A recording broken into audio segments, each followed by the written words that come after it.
and we have to really escalate the noise we make so that we'll be heard.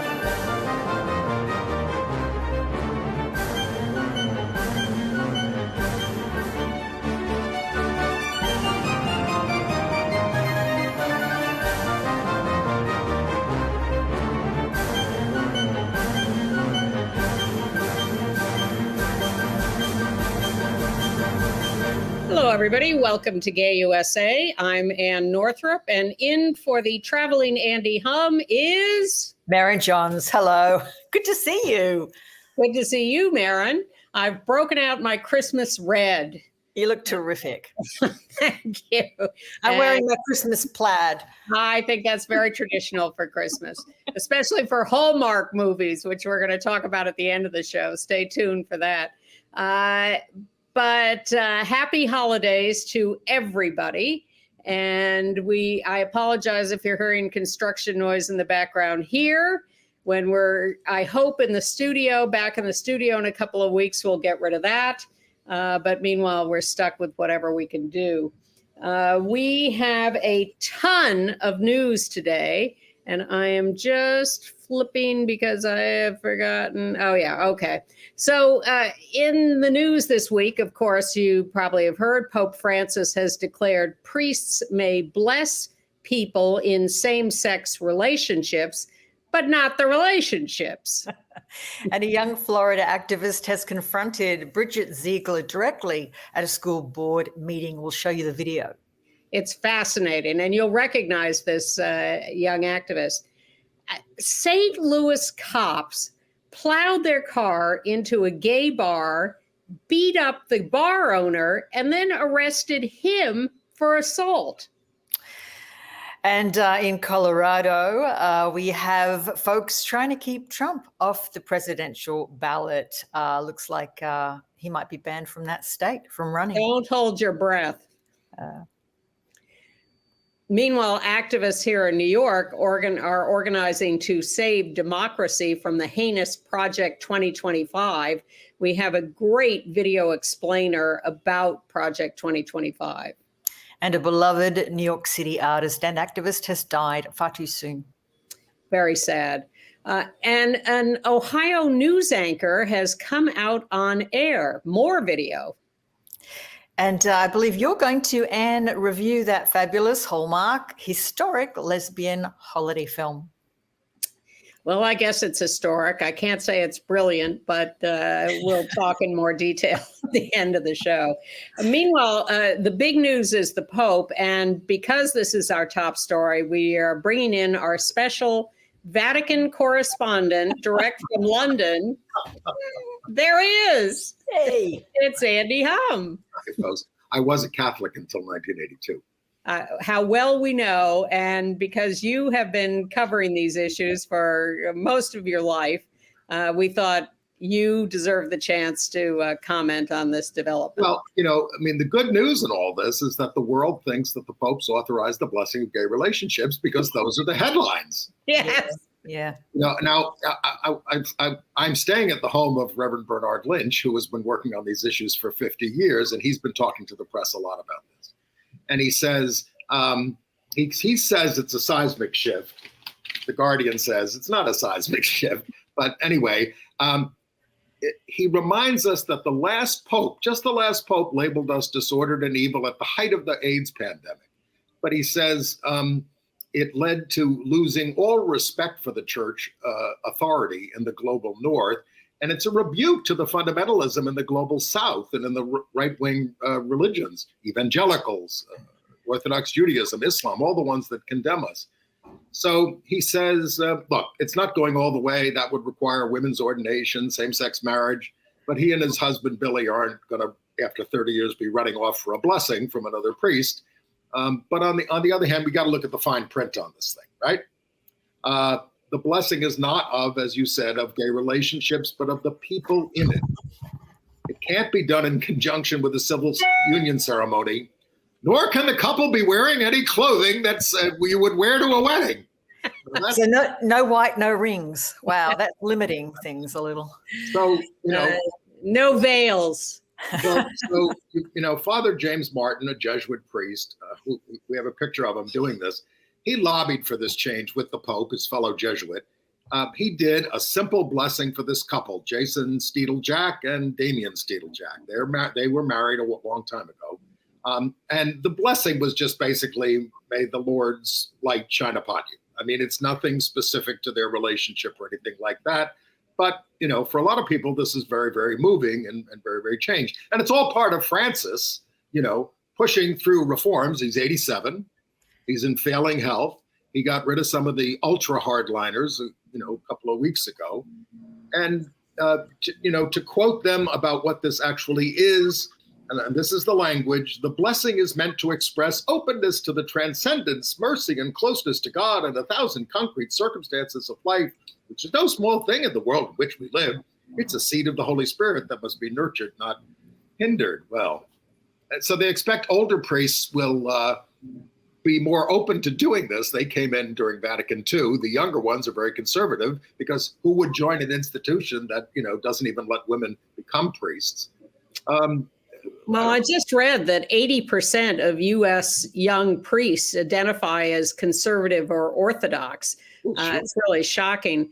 But I have zero interest in religion, but I can see very clearly how moved people are by having this now available to them. And that, I think that is tremendously significant.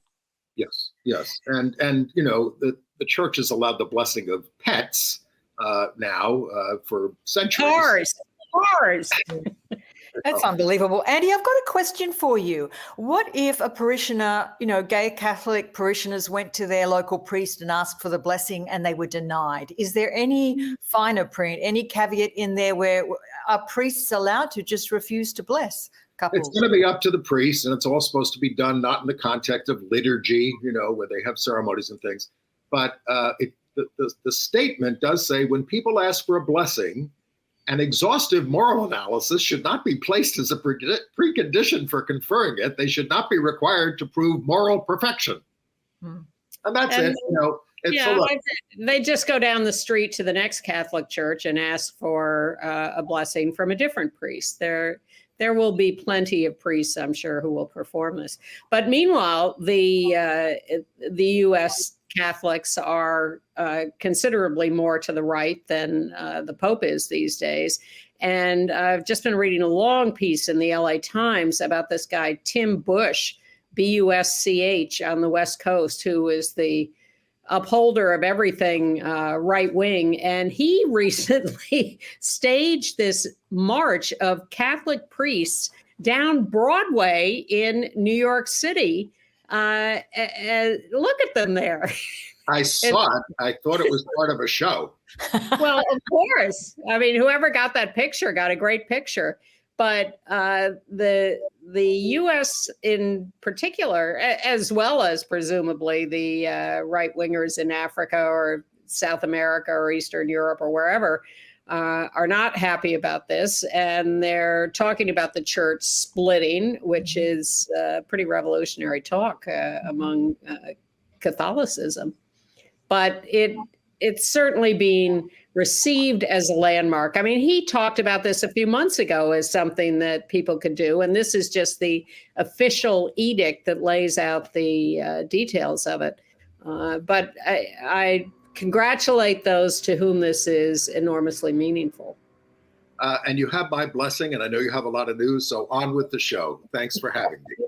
Go have dinner in London, Andy. Have a great time. Thank you for reporting in on Father Lynch, and give our best to him. I will. Okay. Well, any further thoughts on that, Maren? Look, I think there's 61 million Catholics in United States, I think. Is that correct? So this is affecting a lot of people. And while there is a schism, I can see it happening. It's not just in the Catholic Church. The studies are showing that it's happening with the Methodists as well. But look, I'm in favor of anything that's for spirit, because if we can't have our cake and eat it too and say religion is, part of our government. It's really a matter of spirit, isn't it? It's like this is sending a huge message out to families, and I think to gay Catholics who might have felt, they were getting the cold shoulder from their community or from their families. So I think this is helpful to those. And it's also been interesting to me over the years that in the United States, in polling, Catholics are the religiously affiliated group that is most in favor consistently of same-sex marriage. So they're Well, don't they say Catholics, lesbians, and swans marry for life? Don't they say that? If you say so. That'll be the new mantra. All right. Well, let's. I want to bring up this thing that just happened in Florida because we have been writing the story of Christian and Bridget Ziegler, the Republican leaders and Moms for Liberty leaders in Florida, who are such hypocrites, who admitted to a three-way with another woman, who is now accusing the husband of raping her. You know, we don't care if people have three ways, except when they're hypocrites about it. But the Republican Party in Florida has asked the husband, Christian Ziegler, to step down, and he has refused. They have taken away his power. They have reduced him to a $1 annual salary, but he is not giving up. He won't quit. And Bridget Ziegler, is also not quitting. The Sarasota School Board has asked her to resign. She won't do it. They want her off the Disney Oversight Board. She won't do that. So at a meeting of the Sarasota School Board, guess who showed up to talk to her? Xander Marich, who you may remember from a year and a half ago, who was graduating from a high school in Florida in the middle of the Don't Say Gay explosion. And he got up and he was the class president. He gave a speech. He was told not to mention that he was gay. So he gave a speech about his curly hair. That's right. Which was a great dodge. So he came to this school board meeting, and here's what he had to say to Bridget Ziegler. Bridget, our first ever interaction was when you retweeted a hate article about me from The Nationalist while I was a Sarasota County school student. You are a reminder that some people view politics as a service to others, while some view it as an opportunity for themselves. On this board, you have spent public funds that could have been used to increase teacher pay, to change our district lines for political gain, remove books from schools, target trans and queer children, erase Black history, and elevate your political career, all while sending your children to private schools because you do not believe in the public school system that you've been leading. My question is, why doesn't an elected official using our money to harm our students and our teachers for her gain seem to matter as much to us as her having a threesome does? Bridget Ziegler, you do not deserve to be on the Sarasota County School Board, but you do not deserve to be removed from it for having a threesome. That defeats the lesson we've been trying to teach you, which is that a politician's job is to serve their community, not to police personal lives. So, to be extra clear, Bridget, you deserve to be fired from your job because you are terrible at your job, not because you had sex with a woman. Oh boy, that's just terrific. But, I mean, the hypocrisy is just astonishing with these people. And he basically accuses the Zieglers of being in it for the power, which, you know, you really can't disagree with at this point. Oh, no. And they're just monsters at this point for having no grace, no humility, no willingness to concede that perhaps they're not wanted anymore. They just want to hang on by their fingernails as much as they can.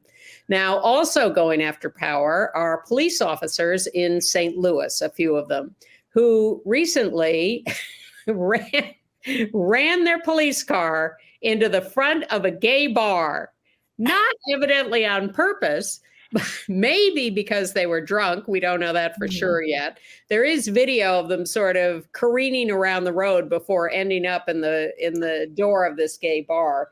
But they get out of the car, and the one of the owners comes out to confront them and starts yelling, "What the heck?" And they handcuff him. Then his husband, who is the co-owner of the bar, comes out and says, why are you handcuffing my husband? You're the ones who ran into my bar.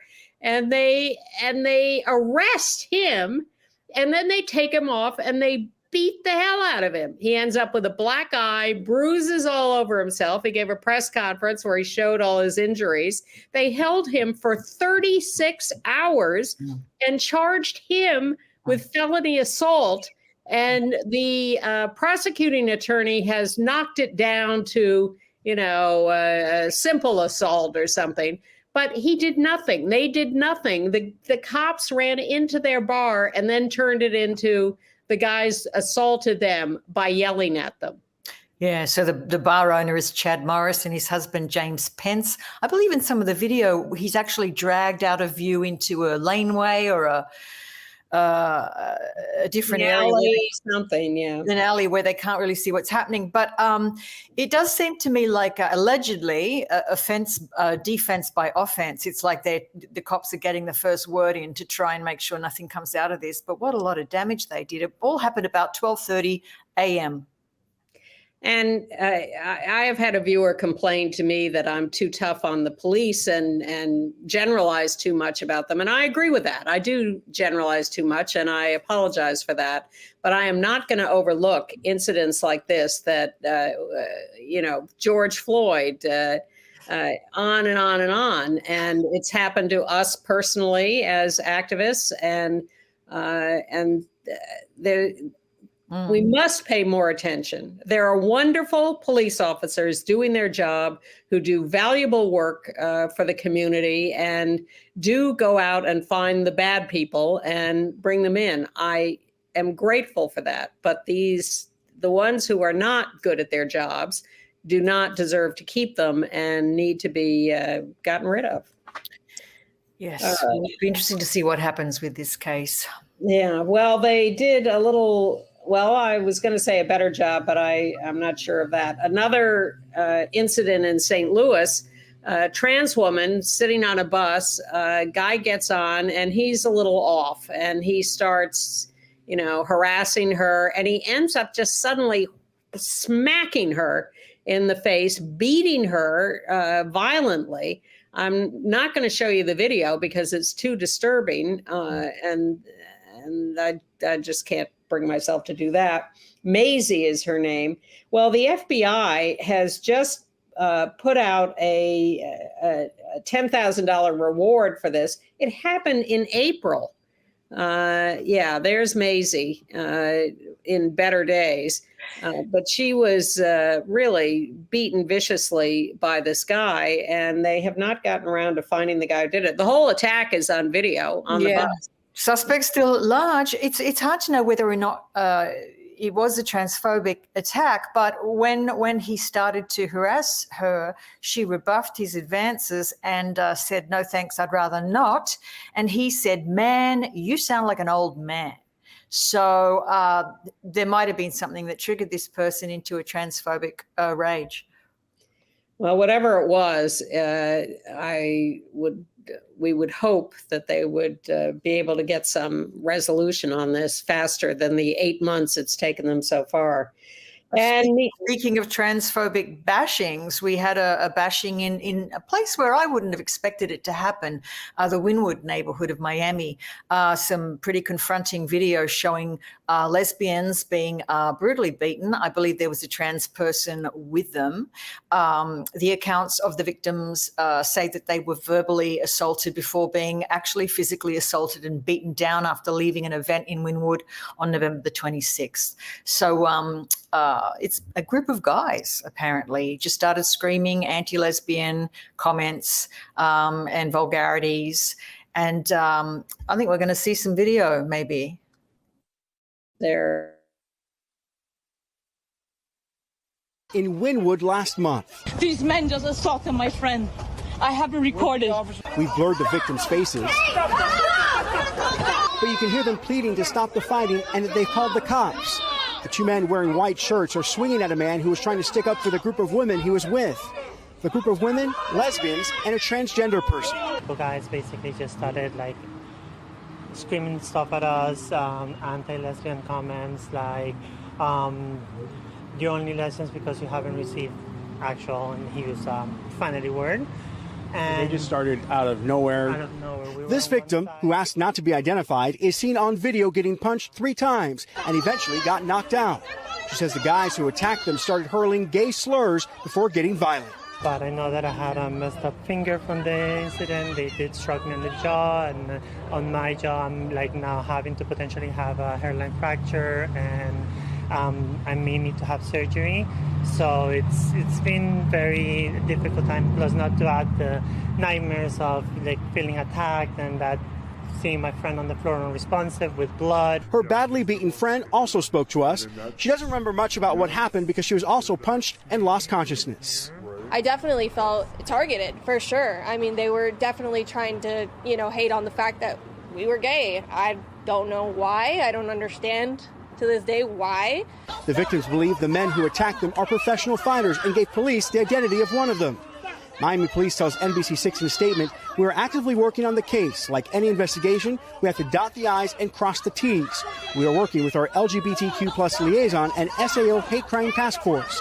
We have to make sure we have everything lined up before we initiate our arrests." Welcome news from victims who say they just want justice. It's very, very concerning to see that they're still out and about and they're free and nothing's happening to them yet. That's really shocking. Far too much of it. In Phoenix, Arizona, the police have announced that they have noticed that there is a growing number of murders of gay men. They have 3 separate cases that they've identified at the moment that they're working on. And so they're looking into whether there is something behind this whole list of cases. So Phoenix, be careful. Arizona, unfortunately, doesn't have a hate crime statute, I believe. So that's going to be a little difficult to prove. But anyway, or prosecute. Well, assault, murder is murder. And hate crime statutes can be useful, but they shouldn't be necessary to be solving murders. Back to Florida, in Tallahassee, Stephen Yinger has been convicted of the murder and robbery of a marriage activist, Jorge Diaz Johnston, who took him in. That's Jorge on the right in this picture with his husband, Don Johnston, who was wrongly accused at first by the police of committing the murder.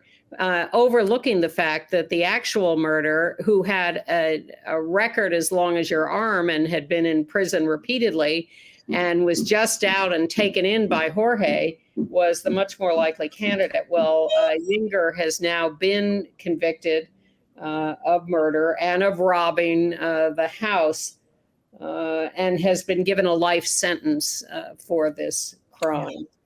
It's very sad. Yeah. No good deed goes unpunished. And on a slightly less dire note, no murders involved that we know of.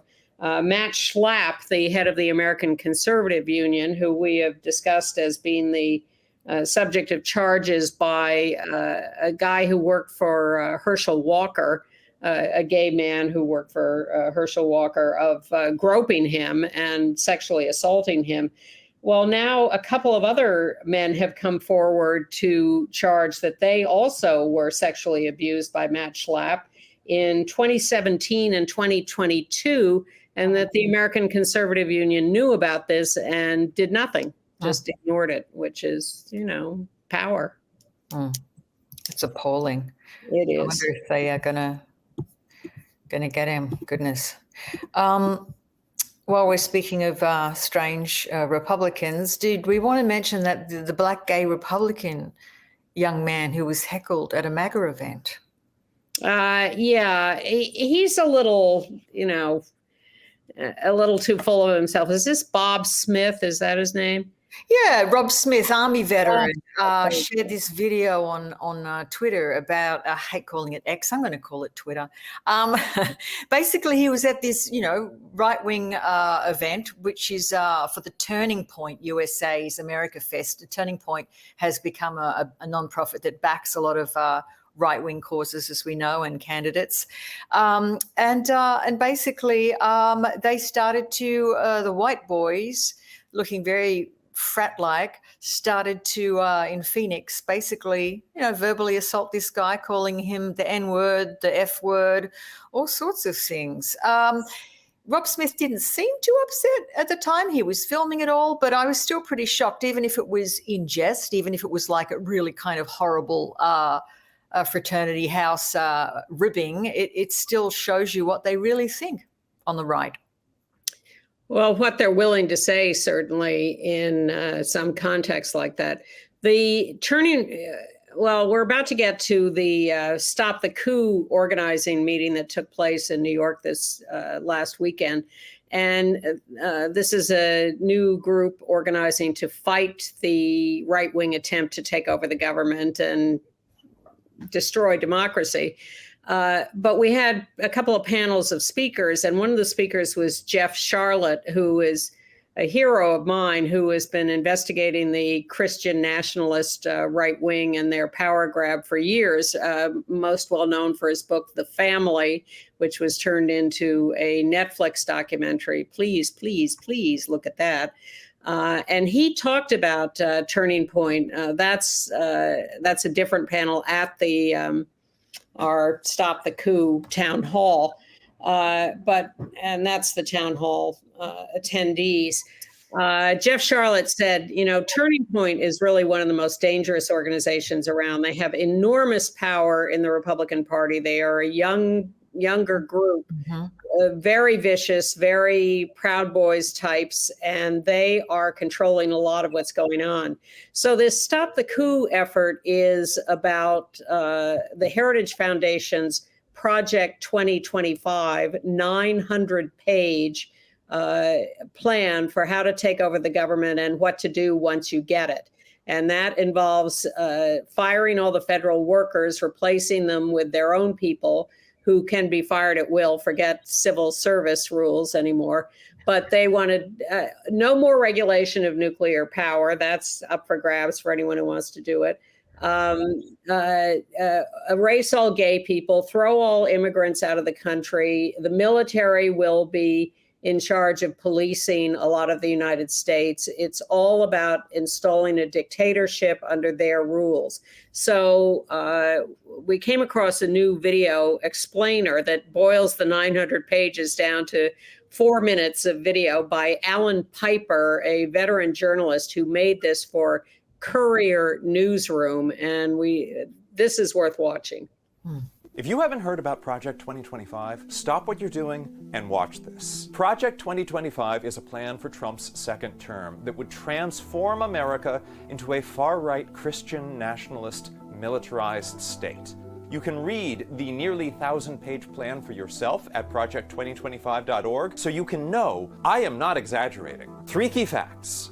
Number 1. A mass firing purge that Trump authorized before the 2020 election but never got to act on is at the center of Project 2025. Now, more than 2 million Americans across the country are part of the federal civilian workforce. Scientists at scientific agencies, doctors at the FDA, accountants at the IRS. We want experts doing jobs that require expertise. But more than 50,000 of them would be fired under this plan and replaced with MAGA loyalists who would use the power of these agencies to fundamentally change the nature of America without needing to involve Congress.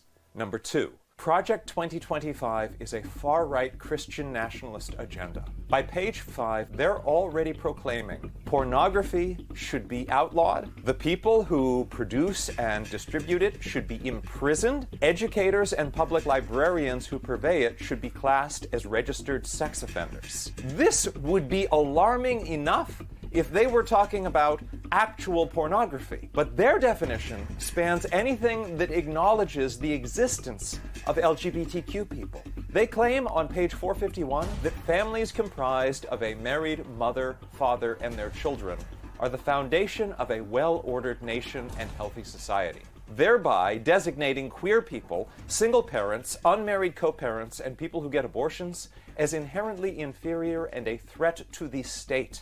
On page 584, they call for the Department of Labor to explicitly give companies permission to discriminate against LGBTQ Americans. On page 450, they also declare that life begins at conception, and abortion is, quote, not healthcare. Accordingly, the FDA would ban abortion medications, as detailed on page 458. The administration would also seek to strip abortion services and contraception from health plans. See pages 483 and 585. Number 3, Project 2025 envisions a militarized police state where law enforcement is answerable only to the president. Maybe you live in a blue city or state and you think, I don't have to worry about my librarians being imprisoned? Guess again. Page 553 lays out how Trump's Justice Department will take over local law enforcement if they don't like how your own elected officials are running things. And they will prosecute district attorneys that they don't agree with. The plan also strips the FBI director of their independence, making them a lackey of the president. See page 549. And on page 104, the plan reduces the number of military generals, so power is more fully consolidated in the commander-in-chief. A central focus of the new police state would be Trump's goal of undertaking the largest domestic deportation operation in American history. Immigration enforcement is to be conducted like a war, with the military deployed within the U.S., and millions of immigrants rounded up and thrown into newly constructed mass holding camps. A powerful new border security and immigration agency would replace the Department of Homeland Security. See page 133. This would also mean the DHS's efforts to combat far-right domestic terrorists would stop altogether. One plan that is not in the public document, but that members of the Project 2025 team reportedly disclosed to the Washington Post, is to invoke the Insurrection Act to have the military suppress public protests against Trump. I'm just scratching the surface.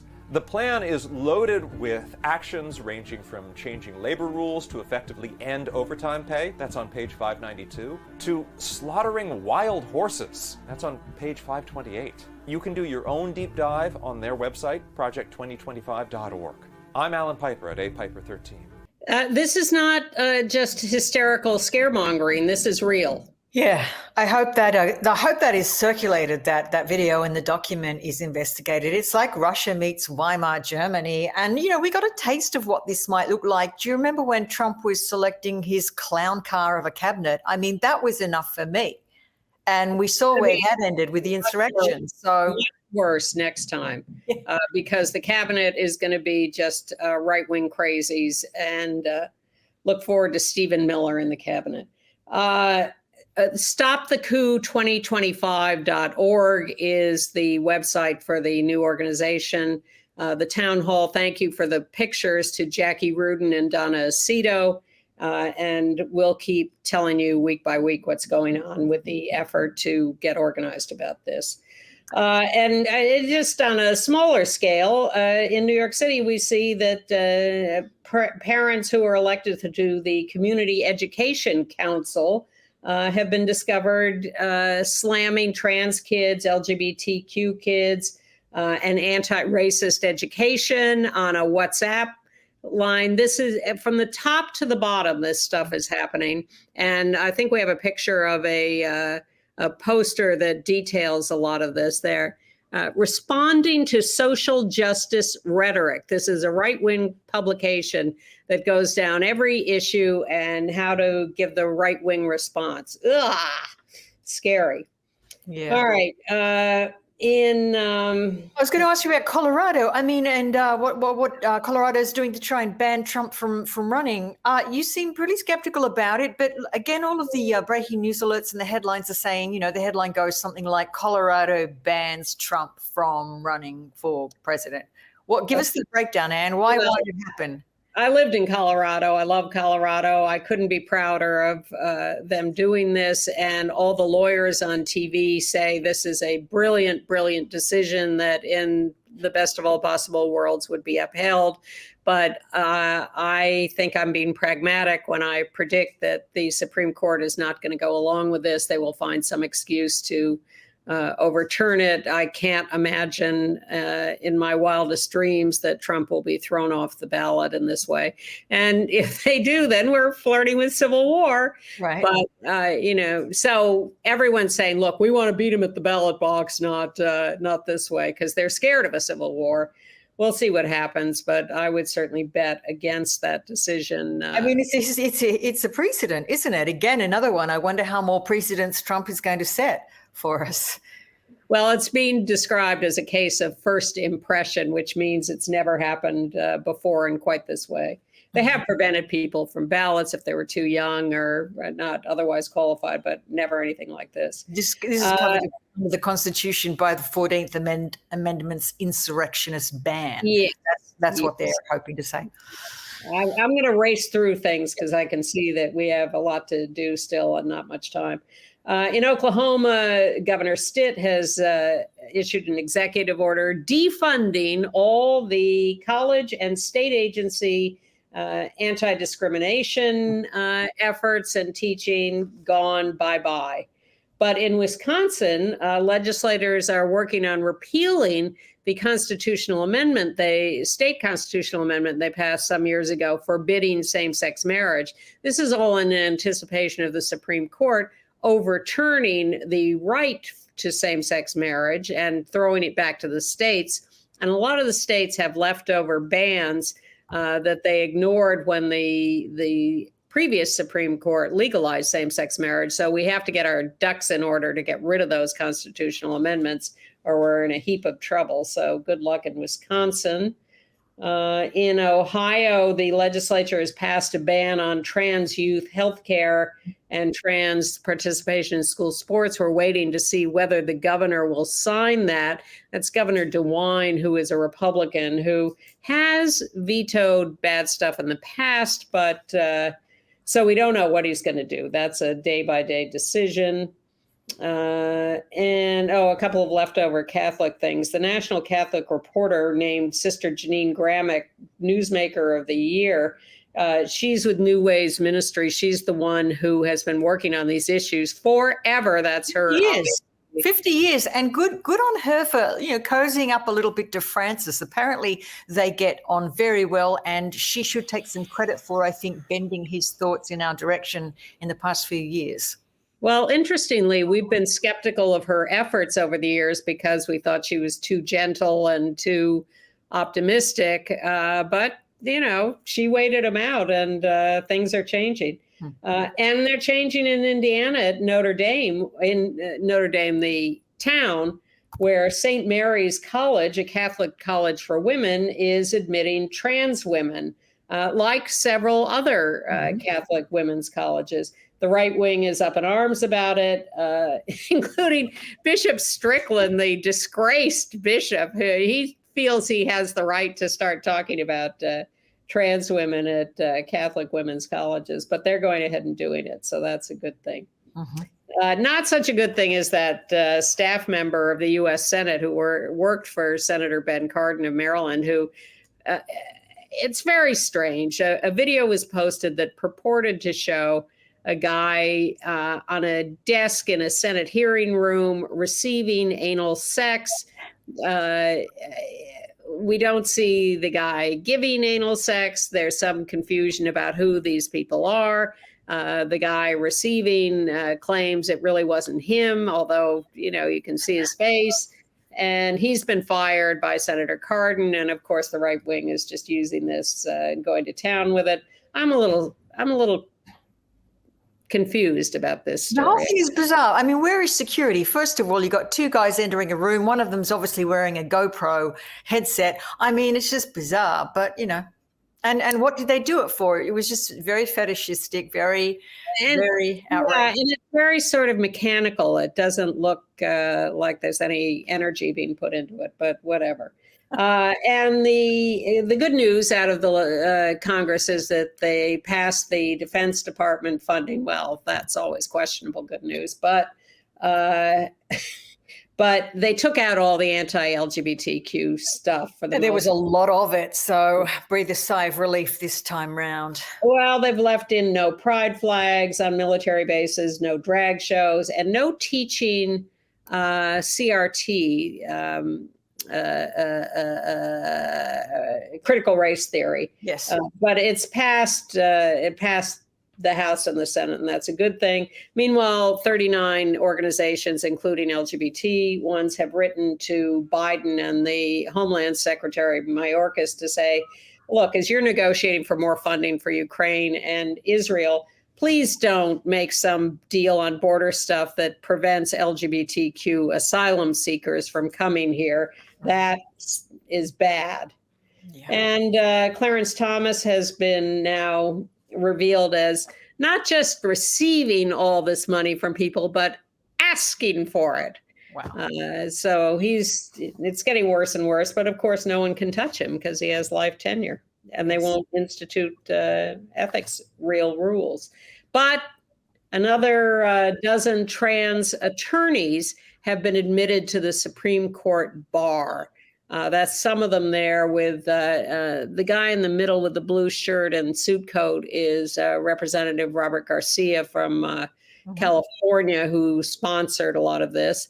That's the second group of trans attorneys admitted to the Supreme Court bar. And you have to prove your credentials that you're worthy of this. So congratulations. And this is in addition to the 10 that were admitted not so long ago, I think. Yes. Yeah. A couple more things I want to get to. In Ohio, news anchor Taylor Bruck came out on the air, and it was quite charming. And we want to show you her doing that. Well, I know we both are from Ohio, but do you have to travel anywhere this holiday season? No, not really. Well, I guess I do. I'll go to like an hour and 45 minutes to my parents' house, but it's actually really nice for Thanksgiving. Yeah. And I got to stay home. My family came to me. Look at you. Beautiful. Very spoiled. No. I know the extent of my traveling is probably going to Cleveland to visit my girlfriend. That's about it. Not too bad. Not too bad. Well, as families everywhere are organizing their plans for the holiday season, AAA is predicting more than 55 million people will travel 50 miles away. That was she just snuck it in like that one word. It was lovely. Very well, you saw the picture of her with her girlfriend at the top of the tape. There was another picture of them at a game, a basketball game, a football game. They are gorgeous, but I think we've misplaced that picture, so I can't show you that. Maybe well, she did it very well, and I think it's as it should be. Just slip it in under the net there, like it's a normal everyday thing. This is what I'm doing for the holidays, so I hope they have a fabulous time in Cleveland. And then we want to just take a minute to mourn the loss of a wonderful New York artist and activist, Nancy Brooks Brody, who died. She's in the middle of that picture. And Fierce Pussy, as you see at the top of the picture, was an arts collective that came out of ACT UP. That's Joy Episala on the left and Carrie Yamoka on the right. And Zoe Leonard was the other founding member, the four of them. And Nancy, she was so beloved and such a wonderful artist. You know, she was an artist as a sculptor and a painter. But when these women got together coming out of ACT UP, it was to do activist art on the street, wheat pasting posters of all sorts, and just running around town, having a great time and being very in your face about their art. And people are just weeping when I run into them now at her death, because she was so fantastic and so loved and so missed. She was funny. She was angry. Their art was, and it's just a tragedy for her to die so young at 61. Yeah, gone too soon. I remember some of her work, and I love the way she was inspired by her early days as a kind of a club kid, going to the Pyramid Club and Danceteria, and you know, if you remember how you promoted nights in those places, were those posters wrapped around telegraph poles. So I love the way she appropriated all of that for a form of activism. Just, I can't tell you how loved she was and is in the community. And if you look up Nancy Brooks Brody, Brody, known as Brody, you'll find wonderful, wonderful stories about her and her work, and just such a loss. So we'll move on now to international news. And first of all, a long-awaited verdict in a murder case in the UK. Brianna Gay, I guess it is, G-A-G-Y, a young trans girl, 16 years old, murdered in northern England, stabbed 22 times, dead. A 16-year-old boy and a 16-year-old girl have been on trial for several weeks for her murder, and they have been convicted now. They planned this whole thing out. They wrote about it. They stalked her. They lured her to a park. They attacked her. It's just unbelievable how vicious and cruel this murder was. So the jury took just 4 hours to reach a unanimous verdict after a 3.5-week trial. But it's been a notorious case in England, and glad that it's finally reached a resolution. Near Manchester, and the girl X and boy Y, needless to say, turned on each other while giving evidence. So a couple of charmers there. Yes, they blamed each other. Each tried to absolve themselves and blame the other, but they've both been convicted. Yeah. And what about the new president of Argentina? Up to no good, only a matter of weeks after taking office. He's done a kind of a reshuffle of his departments, definitely trying to look like he's just getting things in order. But really what he's done is eliminate the Women, Gender and Diversity Ministry. He was only taking office, December the 10th. So that's fast work. This is a sign that I know a lot of my Argentinian friends are worried about, all this listing to the right. Basically, he's just saying, I'm, fixing the government structure, and he's going to put those duties underneath the Human Capital Minister, Sandra Viviana Peravello, of course, get a woman to do it. The decree mandates the commitments and obligations assumed by the Ministry of Women, Gender and Diversity will now be under the Ministry of Human Capital. So bye-bye DEI and all of your other stuff. Merry Christmas. Yeah. In Afghanistan, the Taliban has arrested an LGBTQ activist, Farid Fakore. So now, as in Navalny in Russia, we will be trying to follow what happens to him under arrest. Yes, this is only a few weeks ago this happened. So Taliban haven't confirmed that they have him, but he's very, very high profile LGBT activist in the region. I do fear for him. In Uganda, the Constitutional Court this week has held a hearing on the legality of the Anti-Homosexuality Act that was passed this year after a back and forth history over the last few years. This is the bill that allows for the death penalty of LGBTQ people for certain acts in certain ways. That has been challenged by activists in Uganda. The court earlier refused to annulled a previous version of the bill because they said it was done the wrong way in Parliament. The Parliament seems to have fixed its act of passing it, but now we get to see whether the court has the guts to say the bill is unconstitutional. And speaking of courts, over in Moldova, I feel like I'm at the Eurovision Song Contest. Moldova, they've actually awarded a Soviet Moldova, nonetheless, a gay soldier around $6,700 as compensation for ill treatment he suffered while serving in a military unit. Marin Pavlescu served in Moldova's defense ministry, and basically they've been ordered to pay him. He was going for $84,000, but the court did award much smaller damages on grounds that he was denied, quote, the right to respect and protection. What a concept. Meanwhile, in Britain, they're going back and forth debating payments to gay soldiers who were discharged. Mm-hmm. And there's, the U.S. is just opening up the ability for the government to go ahead and investigate those cases without someone having to go and complain and demand payments. So slowly but surely. Meanwhile, the comic relief story of the week comes from Russia, where a Siberian official has condemned a new ice cream ad that is supposed to show what he-men Siberians are for eating ice cream in the middle of winter in shorts outside. And the Siberian official says, "It's too gay." It does come off. I mean, it does. I think it looks lovely, but it does come off as being open to interpretation. Goodness me, the Siberians need to come into the 21st century with their PR, don't they? Yes.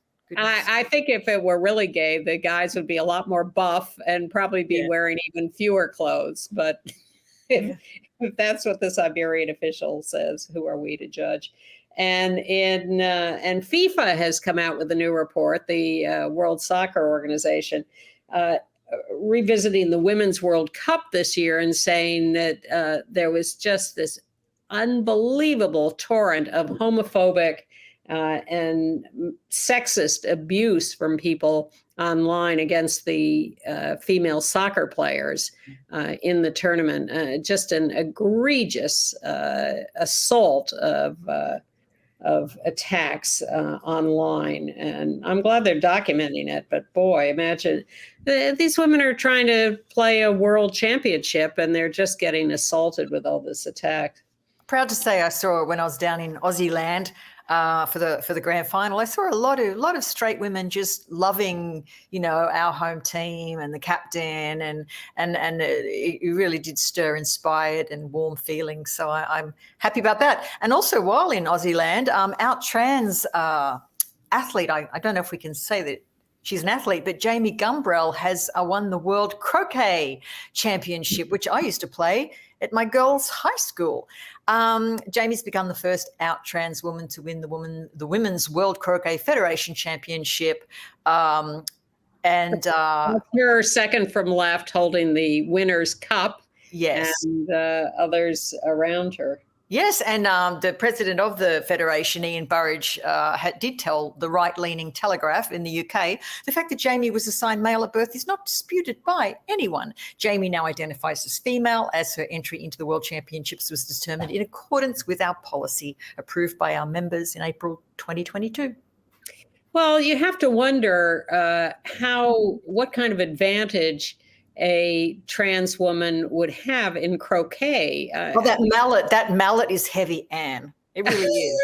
Next, they'll be banning trans from medicine ball, which was the other thing I had to play in high school. When you have to roll a very heavy ball between your legs. Yes. I was more of a field hockey girl myself.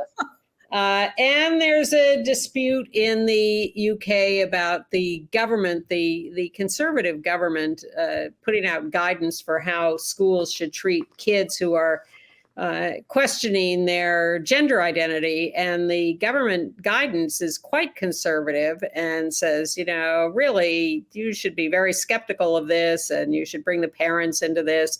And the LGBTQ community is getting up in arms about it. I'm sure we'll hear more about that. But perhaps we should move on to entertainment news. Absolutely, because I know you are dying to talk about your Hallmark encounter. Well, first, because we have it first on the list, we've started a weekly event here at Gay USA, Gay Moments in Game Shows. I just made up that title. So this week's event comes to us from Jeopardy, where they're staging a Champions Wildcard tournament, qualifying people to a new Tournament of Champions. And the winner last week was I just laugh when I see him because he's so funny. Young Sheng Wong, a public defender in real life, but quite a character on Jeopardy, out gay man. And he was the winner. And when he won, he jumped up and down and he ran over to his fellow contestants and hugged them. And it was really quite a sight. But he won by being the only one to answer Final Jeopardy correctly. And the Final Jeopardy category was monuments. And the answer was something about the name of this monument is named after a business that is across the street from Christopher Park. That's right. Well, that was no tough question for us gay New Yorkers. No. But, one guy... I would have gotten this designated in 2016, a New York City monument named for this place of business. Yes. Ridiculous. One guy guessed the World Trade Center. No, you're miles off. And I can't even remember what the other one guessed, but it again was very wrong. And so then they go to him because he was in the lead. So they go to him last and they reveal his answer. And he says, "What is the Stonewall?" And Ken Jennings is so excited. "Yes, it's the Stonewall Inn, and you are the big winner." And he jumps up and down, and it really was a sort of landmark moment in game show gay history. And Young Shin will be going on to the Tournament of Champions, so we will follow him for more landmark moments there. But yes, Hallmark. So Hallmark is touting our first Christmas movie with a lesbian lead story. And I'm thinking to myself, wait a minute, didn't Kristen Stewart do a lesbian Christmas movie a couple of years ago? Yes. And the answer is yes. Kristen Stewart, Aubrey Plaza, that's not these two. But it was a Hulu show. So this is a Hallmark show, which given their history is also a landmark. So this is Allie Liebert on the left, and hold on, Humberly Gonzalez on the right. Humberly Gonzalez. They're both out in real life. Allie's very successful as not only a star of Hallmark movies, but a director of many of them. They have both played lesbian in previous movies, but before they were out in real life.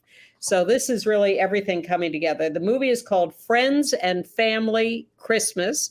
You can catch up with it on the Hallmark channel because it will be repeated ad nauseum. And they are a couple set up by their parents. They're so out that their parents set them up on a blind date. And of course, at first, nothing, but then they slowly get involved. And then the trouble moment comes with 20 minutes left.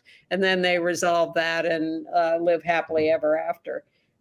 So it's the standard plot arc of a Hallmark movie. It's not the greatest one ever. And it's certainly not as good as the Kristen Stewart one on Hulu, but which is called The Holiday. No, that's a Happiest Season. Happiest Season. Thank you. Look that up on Hulu. But it's a nice little lesbian movie on the Hallmark Channel if that's what you want to see. And Kate McKinnon and Billie Eilish.